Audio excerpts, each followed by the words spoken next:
Hey everybody, Taz from Critical Thinking Anarchist here, and we'll deem this Feel Good Friday for right now, anyway. At least until I can start doing stuff on Mondays, and I'll call it Micro Monday. So, and not Micro Monday, meaning small Monday, Mike Rowe Monday. But that's in the future. Right now, Feel Good Friday. Something good news, just to get you guys through the week, just to get you guys to the weekend a little bit after the week and the hell that's been going on. So, Mike Rowe, of course, um, from Micro Works and from Dirty Jobs and Paying It Forward. I think that's Paying It Forward. Um, Couple awesome things going on here. And if you don't follow him on Facebook, if you have Facebook, follow him on Facebook. It's just a fantastic thing to have, a little bit of bright spot for him. And he writes in his off the wall, Andrew Watson writes, Mike, by my account, there are over a dozen Facebook pages called Mike Rowe for President. A new one pops up every few weeks. Here's one with over 9,000 members, and he links to the particular page. Can't you take a hint? Every time you post, regardless of the topic, hundreds of people respond with, Mike Rowe for President! Seriously, man, what are you waiting for? You could win in 2024. He replies, Hi, Andrew. You might be right. Running for president would probably be fun, and I suppose it's possible I could win. But then what? Obviously, a lot of people are uncomfortable with the current options. So uncomfortable that they'd nominate a guy who got marginally famous for crawling through sewers. I get it, and I'm flattered. But really, I'd be a terrible politician. No, that's the thing. We don't want a politician. That's how Trump got elected. We didn't want a politician. Not because I don't love our country, I do, but because I'm not interested in the welfare of groups, and right now, our country feels like a collection of groups. It absolutely does. Specifically, groups defined by race, gender, sexuality, ethnicity, and all sorts of other things beyond the individual's ability to control. Sorry, my tongue got in the way of my mouth there. I have no interest in winning the approval of these groups or in helping one group at the expense of another. I'm interested in helping individuals. Specifically, those individuals who impress me with a mix of work ethic, attitude, personal responsibility, and a willingness to learn a skill that's in demand. That's why I run a foundation that rewards individuals with those qualities. I know how to do that. I do not know how to return our country to the melting pot we're supposed to be. On the other hand, I've lived long enough to never say never. Had you asked me 15 years ago to start a foundation to help train the next generation of skilled workers, I'd have passed for a whole other list of reasons. So you never know. I will say, though, that if those 9,000 members over at any links to the page, it's a bit.ly link, were closer to 1 million, I'd be likely to parlay that into something useful. Not a run for office necessarily, but a platform to make Micro Works to the next level. Take Micro Works to the next level. I apologize again. Think about it. If I had 1 million people on a Facebook page encourage me to run for an elected office, I suspect the mainstream media would come looking for comment every single day. And that would allow me to talk about Micro Works every single day. And that might very well lead to the push to get the shop class back into the high schools, which, in my opinion, would be the best thing I could hope to do for my country. Anyway, Andrew, that's a long way of saying, ask me again when this page has 1 million members. Till then, I refer you to the sign below, which appeared on my wall this morning and made me snort. And here's the sign. Mike Rowe, he's not running for anything. He just deserves a sign. To which I say, hey, Mike, if you want a good fundraiser, let's get that sign out there. People would buy that sign like crazy. I'd buy that sign. I'd sell that sign. And on a similar note, he raised $1 million in 3 hours. And he had a post about that. Well, you've done it again. You've completely upended my projections and baffled the prognosticators with your enthusiastic response to my latest fundraiser, which everyone thought would last through October. In other words, you bought 300 pair of high-end boots in record time to benefit the Micro Works Foundation. As I type this, everything is sold out but a few pair of size 7.5. I'm humbled and very grateful to you all. 100% of the money will benefit the next round of work ethic scholarships at Micro Works. As always, you can rest assured every penny will be spent with great discretion. I want to thank my old friends at Wolverine Boots and Apparel for making another terrific handmade boot and for being so generous with my foundation. I also want to thank my new friends at Old Rip Van Winkle Distillery for participating in such a unique collaboration and for sending along some of the best bourbon available on planet Earth. For those of you who didn't hear about this fundraiser until it was over, I do apologize, but this really did happen much faster than anyone could reasonably anticipate. 2 years ago, it took 3 weeks to sell 150 pair. This week, it took 3 hours to sell 300. Go figure. Again, this is all your fault, and I couldn't be more appreciative. Many, many thanks, Mike. He also, that same day, because that was the same day as the debate, which of course it wasn't a debate, but guy wrote to him, Mike, will you be watching the debate tonight? If so, will you be drinking the Pappy Van Winkle you featured in your last video? Gene Fuller. Hi, Gene. Yes and yes. I've even adopted some guidelines. Mike. And so he said the pregame. For Biden, 1 shot if wearing a mask, 5 shots if he smells a woman on his way to the stage.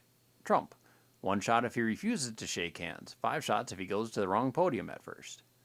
I believe Biden wasn't wearing a mask. I'm not entirely sure about Trump on any of this. I didn't watch the debate at all, really, so. Drink if. Biden. Come on, man. Look, then pauses. Listen, folks.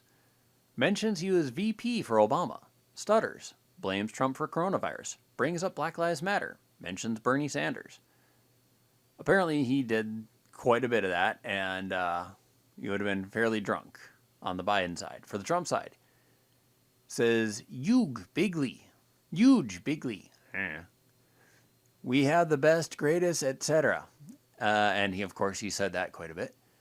Everybody, nobody said. And he said that quite a bit. Mentions Obama sucked. Apparently he said that once or twice. China, 1 shot of China virus. Sleepy Joe, or other nickname, grabs the microphone with fingers and adjusts it. And apparently, yeah, I mean, again, you would have been fairly drunk had you followed that. For both of them, mentions race when it is not in the question, meaning race of, skin color, that mentions the other's children, family. Unintelligible yelling match, chug drink until it's over. You would have been dead because the entire thing was an unintelligible yelling match. You would have been dead. So, say somehow you survived both the pregame and the main part. Take a shot if. Gets lost in the middle of a sentence for Biden. And he did. Directly calls Trump racist. I believe he did. Kamala is a black Asian woman. Obama twice in one sentence. Malarkey. For Trump, yawns. Minority, people love me. Saying which minority does. Interrupts by repeating a word like wrong. 1 shot per repeat. Again, you would have been dead. Fake news. And mentions the swamp. If anyone did die during this, Mike might have some questions to answer. But anyway, I just wanted to say, again, it's awesome. Mike Rowe raised $120,000 in 3 hours for this entire thing, which is beyond fantastic. And the reason why people think that he would be a good president is because even though he's not a working man, he is a working man. So he's a voiceover guy. And he doesn't have to do anything else, really. If he wanted to just be voiceover, he would have made a ton of money doing voiceover. And he has made a fair amount of money doing voiceover. But the reason why he's gotten into everybody's hearts is because he's somehow this weird blue-collar voiceover guy. I mean, he's literally done more jobs than most people ever do in their lives. He's done more hard work and more disgusting work than most people do their entire lives. The fact that he has the cushiest job possible, where you literally, if you want to, never have to leave the house, sit in your pajamas, or not, and record into a microphone for half hour to an hour in your own home, if you know what you're doing, you make a lot of money and never have to leave the house. But he chose to do something more. And not only did he do the something more, I mean, he didn't just show the guys who do the work, the men and women who do the work. He did the work himself. And even beyond that, he advertised that those jobs are a necessity. So that people who didn't want to go to college, or even the ones who did go to college and didn't like the jobs that they're in, maybe they'd find success in these skilled trades. And even more than that, put his own money where his mouth is and helped other people to fill those trades. You know, help them go to trade school, help them get apprenticeships and journeyman status so that they could become the next skilled workers. You know, he's actually done real good, and those are some of the biggest reasons why people would love him as president. The other thing is, if you've ever seen him argue on Facebook, it is a fantastic thing, because I'm sure he sits there, you know, and someone criticizes him for something, and he comes up with of course the same answers the rest of us do. You know, the one-liners, go F yourself and get out of here, you know. But then he actually takes the time to reason an entire conversation and will not only pick apart the person's criticism, he'll go one side, the other side, and then as close to the middle as he can get reasonably, and just give this whole long explanation of why do you think the way you do?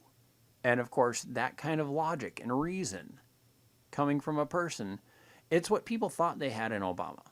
Obama had people writing for him. You know, Obama had scriptwriters. So when Obama was on his talking points, he read perfectly. He had that good cadence. He had that good delivery. Mike Rowe has that just by himself. I mean, as a voiceover person, you pretty much have to have that. You train yourself to have that. But along with being that, he himself doesn't need writers to give that out. He does it himself. And again, that logic and reason is what brings people together. And no, he'd be a terrible politician. And that's why he'd be a great president. Anyway, once again, you guys, I hope you enjoyed the video. I hope you guys go follow Mike Rowe. Donate if you can to the Mike Rowe Works Foundation. I'll leave a link in the description below. And I'll keep following up and putting this out, because here's a guy that deserves to be highlighted in the chaos that we've got going on. All right, you guys take care. Like, share, and subscribe, and I will talk to you later. Bye. Ow! Fuck!